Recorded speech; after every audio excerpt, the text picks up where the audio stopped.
Opening day at Fenway Park. It's always a day that New England sports fans mark on their calendars.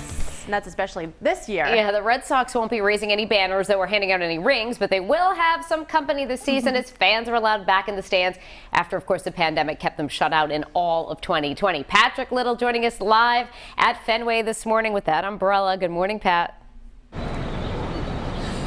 Good morning. It's really not a great morning up here in Boston. As you know, the rain is falling. It has been 540 days since fans have been allowed inside Fenway Park to see the Sox play, September 29th of 2019. There was an opening day last year. It was in July. Nobody remembers it.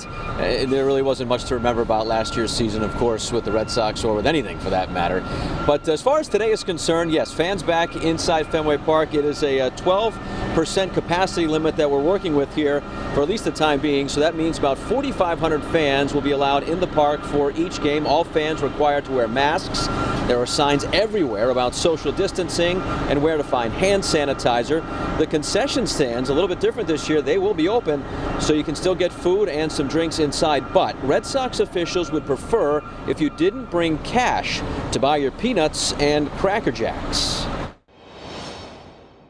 Different setup with the concession stands. We are using plexiglass to separate the vendors from the fans here.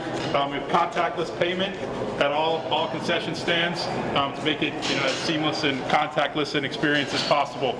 We did engineer the menu a little bit differently so that it's mostly among the Fenway favorites: hot dogs, sausages, chicken fingers, pretzels, and peanuts. Sounds pretty good, right? Making me hungry.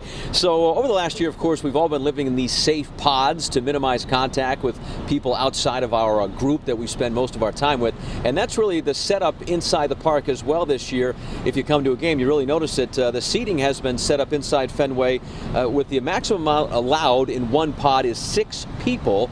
Thousands of seats have been literally tied up with zip ties so nobody tries to use them.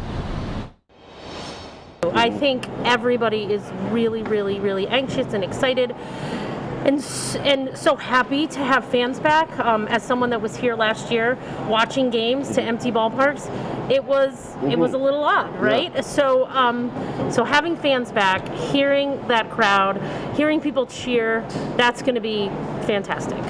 I think having the fans back adds a whole nother level to the aura of Fenway Park and the excitement for all of us. Gosh, I have goosebumps right now thinking about it.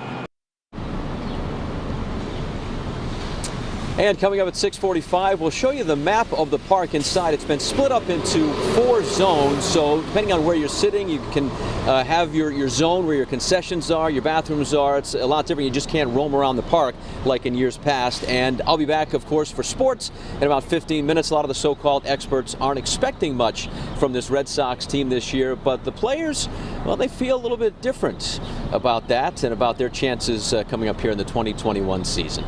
Live in rainy Boston for opening day, I'm Patrick Little, 12 News.